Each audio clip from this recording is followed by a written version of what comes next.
तो कैसे आप सभी। मैं प्रीति आप सभी का स्वागत करती हूँ आपके अपने YouTube चैनल स्टडी पॉइंट पे। उम्मीद करती होंगी कि आप अपना और अपनी फैमिली का अच्छे से ध्यान रखते होंगे। तो कैसे आप सभी, कमेंट करके बताइएगा कि आप लोग कैसे हैं, अच्छे हैं। आई होप कि आप लोग बहुत ही अच्छी होंगे।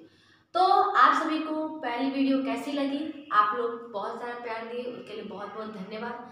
इसी तरह आप लोग नेक्स्ट वीडियो में यानी कि जितनी वीडियो आएंगी आप लोगों के लिए उन वीडियो को भी प्यार दीजिएगा और चैनल को अगर नए होंगे तो सब्सक्राइब जरूर कीजिएगा, ठीक है। तो आज की हमारी है सेकंड क्लास, है ना, सेकंड क्लास है। फर्स्ट क्लास जिन्होंने नहीं देखा वो फर्स्ट क्लास भी देख ले, क्योंकि फर्स्ट क्लास में बहुत ही कुछ इंपॉर्टेंट बातें हुई थी। उसी तरह हर क्लास में कुछ ना कुछ इंपॉर्टेंट बातें आपको बताई जाएंगी। उस वीडियो में मैंने यानी कि जो फर्स्ट क्लास थी उसमें हम लोगों ने डिस्कशन किया था फादर्स ऑफ बॉटनी, जूलॉजी और बायोलॉजी। बायोलॉजी का मतलब समझा था, जूलॉजी का मतलब समझा था, बॉटनी का मतलब समझा था। अब आज के इस वीडियो में मैं बताऊंगी आप लोगों को सेलुलर ऑर्गेनाइजेशन, यानी कि अर्थ पर प्रेजेंट जितने भी ऑर्गेनिज्म हैं यानी कि जो लिविंग है उनमें क्या क्या विशेषताएं होती है, क्या खास बातें होती है, क्या वो सारी चीजें नॉन लिविंग में भी होती है या नहीं। तो चलिए करते हैं वीडियो को स्टार्ट। तो सबसे पहले हम लोग बात करेंगे कैरेक्टरिस्टिक ऑफ लिविंग ऑर्गेनिज्म, यानी कि जीवधारियों की विशेषता। क्या विशेषता होती है तो आप सभी को पता होगा जो भी लिविंग ऑर्गेनिज्म होती है वो उनमें क्या क्या चीजें प्रेजेंट होती है। अगर कोई चीज आपको लिविंग दिखा रहा है, जैसे कि हम लोग ह्यूमन लिविंग ऑर्गेनिज्म, तो किन किन चीजों से मिलकर बनी है। सबसे पहले बॉडी में क्या होता है, सबसे पहला इंपॉर्टेंट सेल होता है। सेल से मिलकर सारे लिविंग ऑर्गेनिज्म बने होते हैं ना। उनका शेप साइज की अगर बात करूँ तो शेप साइज होता है। सेकेंड अगर मैं बात करूँ तो दूसरा क्या, रिप्रोडक्शन हो जाएगा, उसका इंपॉर्टेंट कैरेक्टर के अंदर, ठीक है। रिप्रोडक्शन हो गया मैम, क्या हो गया, रिप्रोडक्शन, ठीक है, बहुत सही। नेक्स्ट क्या होता है, नेक्स्ट होता है इंपॉर्टेंट, बहुत ज्यादा लिविंग कैरेक्टर का सबसे ज्यादा इंपॉर्टेंट कैरेक्टर होता है मेटाबॉलिज्म। क्या होता है, मेटाबॉलिज्म। ये सारी चीजें मैं आपको धीरे धीरे करके बताऊंगी आज इस वीडियो में, वो थोड़े थोड़े इसके बारे में जाएंगे, लेकिन नेक्स्ट क्लासेस ये एक टॉपिक के रूप में चेंज हो जाएगा। जैसे कि अगर सेल के बारे में बताऊंगी तो सेल का पूरा डिटेल क्या होता है वो सारी चीजें आपको बताई जाएगी। नेक्स्ट क्या है, लिविंग कैरेक्टर में आ जाएगा तो बात करेंगे हम लोग न्यूट्रिशन की, है ना। लिविंग ऑर्गेनिज्म न्यूट्रिशन लेते हैं, न्यूट्रिशन की मैं बात करूँ। अगर मैं बात करूँ एक्सक्रीशन हो जाएगा, अरे खाएंगे तो निकालना भी तो है ना, एक्सक्रीशन की हो जाएगा, ठीक है। नेक्स्ट क्या हो सकता है इसके बाद, उसके बाद बहुत कुछ होता है, मूवमेंट्स हो सकता है, लोकोमोशन हो सकता है, एडोप्टेशन हो सकता है, ये सब चीजें होती हैं, है ना। तो चलिए करते हैं इस वीडियो को थोड़ा सा स्टार्ट। थोड़ा सा इस वीडियो में हम लोग को ज्यादा इन सभी चीजों के बारे में शॉर्ट फॉर्म में जानेंगे, थोड़ा थोड़ा जानेंगे। सबसे पहले सेलुलर ऑर्गेनाइजेशन क्या होता है। मैम सेलुलर ऑर्गेनाइजेशन का मतलब क्या होता है। सेलुलर ऑर्गेनाइजेशन का मतलब होता है कि जितने भी लिविंग ऑर्गेनिज्म होते हैं वो किन चीजों से मिलकर बने होते हैं, सेल से मिलकर बने होते हैं। सबसे पहले सेल को हिंदी में हम क्या बोलते हैं बेटा, सेल को हिंदी में हम कोशिका बोलते हैं। क्या बोलते हैं, कोशिका।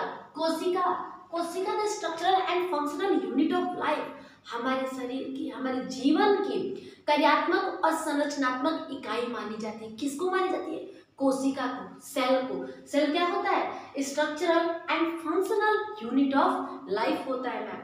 ये हमारी, अगर कोई भी ऑर्गेनिज्म है, कोई भी लिविंग ऑर्गेनिज्म होता है तो वो सेल से ही मिलकर बनाता है। हमारी पूरी बॉडी सेल से मिलकर बनी होती है। सेल से मिलकर बनते हैं तो क्या बनता है, देखिए आपको कोशिका का डिफिनीशन तो पता चल गया। ये मैं इसलिए नहीं लिख रही हूँ क्योंकि ये हम लोग नेक्स्ट जो भी क्लासेस आएंगी उसमें हम सेल का एक टॉपिक लेंगे, पूरा डिटेल उसके बारे में पढ़ेंगे, चिंता ना कीजिएगा, ठीक है। तो बस अभी सुनिए, अभी समझिए बातों को कि सेल, मैम ने सेल क्या बताया, सेल क्या बताया मैंने, cell the structural and functional unit of life, हमारे शरीर की, हमारे जीवन की संरचनात्मक और कार्यात्मक इकाई मानी जाती है कोशिका को। अब मैम कोशिका की खोज किसने की थी, रॉबर्ट हुक ने तो की थी। कौन सा ईयर था, 1665 में। ये सारी चीजें आपको बताई जाएगी, बस आज थोड़ा थोड़ा जानिए कि एक्चुअली में ये सब चीजें होती क्या, वो बच्चे भी जान सके जिन्होंने कभी इसके बारे में सुना ही नहीं होगा, उनको कहीं पता ही नहीं होगा कि सेल केवल बैटरी सेल ही नहीं होता, हमारे शरीर के अंदर भी सेल होता है ना, होता है ना। जिनको पता है उनको बहुत बढ़िया, जिनको नहीं पता है कोई दिक्कत नहीं है, हम लोग जान लेंगे। तो सेल से मिलकर मैम क्या बनता है, सेल से अगर कोई भी चीज होती है छोटी छोटी चीज से मिलकर अगली चीजें बनती है, तो सेल से मिलकर बनता है बेटा टिश्यू। क्या बनता है, टिश्यू बनता है। क्या बनता है? टिश्यू। टिश्यू के बाद टिश्यू को हम हिंदी में क्या बोलते हैं? उत्तक बोलते हैं, उत्तक। टिश्यू से मिलकर क्या बनता है? टिश्यू से मिलकर क्या बनता है? ऑर्गन तो बन जाएगा। यदि group of tissue is called organ. Organ बन गया, बहुत बढ़िया, ऑर्गन बन गया। ऑर्गन से बन के क्या बनता है? क्या बनता है? अब बनता है हमारा बॉडी। बॉडी बन जाता है, ठीक है। सेल, टिश्यू, ऑर्गन, बॉडी, इस निर्माण हो गया हमारी पूरी बॉडी का निर्माण हो गया ना। ये चीज होती है कोशिका में। हम लोग ये सब चीजें पढ़ेंगे, कोशिका में पढ़ेंगे कि कोशिका किन चीजों से, मतलब कोशिका जो होती है हमारी बॉडी में, वो सेल के अंदर क्या क्या चीजें होती हैं, कौन कौन से कोशिकांग होते हैं और कौन कौन से सेल ऑर्गेनल्स होते हैं, ये सारी चीजें हम लोग डिटेल में पढ़ने वाले हैं। चिंता बिल्कुल ना कीजिएगा। अभी हम लोग पढ़ रहे हैं ना, सजीव और निर्जीव में अंतर पढ़ रहे हैं, समझिएगा। तो हम लोग ये जान रहे हैं कि जो भी लिविंग ऑर्गेनिज्म होते हैं उनकी बॉडी में क्या खास बातें होती हैं। सबसे पहली खास बातें होती है सेल होती है कि मैम वो जो भी लिविंग ऑर्गेनिज्म होते हैं उनकी बॉडी सेल से मिलकर बनी होती है। बहुत सही।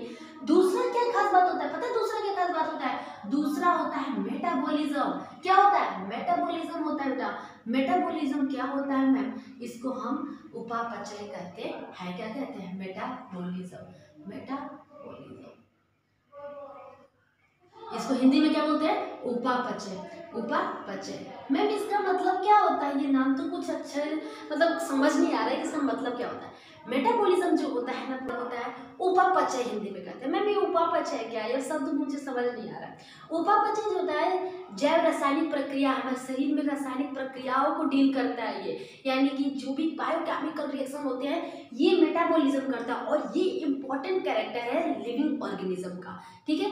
लिविंग ऑर्गेनिज्म का मेन सबसे इंपॉर्टेंट कैरेक्टर आपको मेटाबॉलिज्म देखने को मिलता है। हमारे शरीर में जितने भी बायोकेमिकल रिएक्शन होते हैं ना, वो क्या करता है? उसमें अपना रोल प्ले करता है।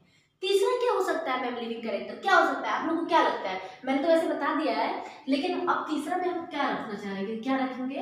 रेस्पिरेशन। रेस्पिरेशन तो आप लोग वहाँ पे मैंने लिखा है नहीं, कोई दिक्कत नहीं। रेस्पिरेशन होता है, ये जो होता है श्वसन। अगर मैं सांस ही ना लूँ तो क्या मैं लिविंग कहलाऊंगी?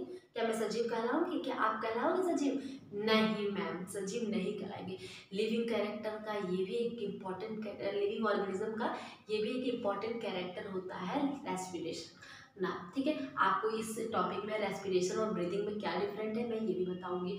मेटाबॉलिज्म, अगर मेटाबॉलिज्म की मेरी लाइन छूट गई, मेटाबॉलिज्म के बारे में बताऊँ ना। मेटाबॉलिज्म के दो पार्ट होते हैं। कौन कौन सा होता है? एक होता है एनाबॉलिज्म, एक होता है कैटाबॉलिज्म। क्या होता है? एक होता है एनाबॉलिज्म और दूसरा क्या होता है मैम? कैटाबॉलिज्म। कैटाबॉलिज्म। एनाबॉलिज्म की अगर मैं बात करूँ ना बेटा, तो ये जो होता है ना, कोई चीजें आपस में जैसे कि छोटे छोटे चीज मिलकर बड़ी चीज बनाती है ना, वो प्रोसेस करता है। यानी कि जैसे कि मैं बात करूँ फोटोसिंथेसिस। फोटोसिंथेसिस में क्या क्या लेते हैं हम? ले लेते हैं वाटर, ले लेते हैं सनलाइट, ले लेते हैं CO2। तो ये सब चीजें आपस में मिलती है तो एक प्रोसेस होता है, एक बड़े रिएक्शन होता है, वो क्या होता है? एनाबॉलिज्म। एनाबॉलिज्म का मतलब अगर तुम ध्यान से समझना है तो समझो। एनाबॉलिज्म का मतलब होता है मैम छोटी छोटी चीजें आपस में जुड़ के कोई नई चीजें बनती है, ठीक है, नई चीजें बनती है। कैटाबॉलिज्म में काट दिया जाता है, मतलब कि कोई बड़ी चीज बनी हुई है लेकिन उसको टुकड़ों में कर दिया जाता है। जैसे कि बात करूँ फूड को लेना, इंटेक करना, अगर न्यूट्रिशन की बात करूँ, हम लोग कोई रोटी ले, रोटी में कार्बोहाइड्रेट, वाटर सब कुछ है, सॉरी रोटी में जो होता है प्रोटीन और वाटर सब कुछ मिला होता है। जैसे हम माउथ के अंदर लेते हैं, उसको चबाते हैं, च्यूइंग करते हैं, तो सारी चीजें टूट के अलग हो जाती है। तो यानी कोई बड़ी चीज से छोटी छोटी चीजें बन रही है, कई सारी छोटी छोटी चीजें, तो वो हो गया कैटाबॉलिज्म। और कोई छोटी छोटी चीजों से आपस में बड़ी चीजें बनना, नया रिएक्शन होना, नया प्रोसेस होना, वो होता है एनाबॉलिज्म। आए समझ में? कोई दिक्कत नहीं है। थोड़ा समझ में नहीं आया तो कोई दिक्कत नहीं है, इसके बारे में हम एक टॉपिक रखेंगे ना, उससे समझेंगे, ठीक है। रेस्पिरेशन हो गया हम लोग का। अगला क्या होता है बेटा? अगला कैरेक्टर आपका क्या हो सकता है? क्या हो सकता है? आपको क्या लगता है? रिप्रोडक्शन। यस, रिप्रोडक्शन भी एक मेन कैरेक्टर होता है, लेकिन ये एकदम इम्पॉर्टेंट कैरेक्टर, रिप्रोडक्शन एकदम इम्पॉर्टेंट कैरेक्टर नहीं माना जाता है। क्यों मैम? रिप्रोडक्शन तो लिविंग ऑर्गेनिज्म का इम्पॉर्टेंट कैरेक्टर। कैसे इंपॉर्टेंट कैरेक्टर बेटा? अगर कोई लिविंग ऑर्गेनिज्म है, यानी कि कोई ऐसा कपल जो रिप्रोडक्शन करना ही नहीं चाहते, तो क्या वो नॉन लिविंग हो गए? बिल्कुल नहीं, वो भी लिविंग हो गए। इसीलिए तो इसको मैं बोल रही हूँ कि ये इंपॉर्टेंट कैरेक्टर नहीं है। लिविंग कैरेक्टर मतलब रिप्रोडक्शन क्या होता है? रिप्रोडक्शन जो होता है अपने जो भी पेरेंट्स होते हैं उनसे एक new of spring, new baby का बॉर्न होना, अपने जैसी संतति बनाना, नए जो सेम ऑर्गेनिज्म होते हैं अपने जैसे नए संतति मतलब बच्चे पैदा करते हैं, वो रिप्रोडक्शन प्रोसेस होता है। ठीक है, इसमें हम लोग डिटेल में समझेंगे, कोई दिक्कत नहीं है। ठीक है, आगे बात करते हैं पांचवा एक्सक्रीशन। ठीक है, सॉरी न्यूट्रिशन। न्यूट्रिशन की अगर मैं बात करूँ, न्यूट्रिशन वैसे तो यहाँ होना चाहिए, कोई दिक्कत नहीं है। न्यूट्रिशन, न्यूट्रिशन क्या होता है? न्यूट्रिशन यानी कि जो हम लोग खाते हैं उससे एनर्जी मिलता है। न्यूट्रिशन तो लेना इंपॉर्टेंट है, मैं बोल रही हूँ। न्यूट्रिशन नहीं रहता तो मैं बोलती नहीं। आप सुन रहे हो, आपके पास एनर्जी है तभी तो सुन रहे हो। तो न्यूट्रिशन भी अपने आप में बहुत इंपॉर्टेंट रोल होता है। अगला होता है, क्या होता है? एक्सक्रीशन होता है मैम। ओके, बहुत सही। एक्सक्रीशन जो भी वेस्ट प्रोडक्ट होता है हमारी बॉडी से क्या होता है, बाहर निकलने की प्रक्रिया होती है। यानी कि जो हम खा रहे हैं वो हमारे शरीर से जो वेस्ट प्रोडक्ट होता है शरीर से बाहर निकलता है, वही तो होता है। उसको हिंदी में उत्सर्जन बोलते हैं, इसको निषेचन, पोषण, ये उत्सर्जन है। सातवां नंबर पे हम लोग क्या रख सकते हैं, क्या रख सकते हैं? एडोप्टेशन रख सकते हैं, रख सकते हैं ना। एडोप्टेशन होना, एडोप्टेशन का हिंदी होता है अनुकूलन। ठीक है, यहाँ पे मैं लिख देती हूँ एडोप्टेशन।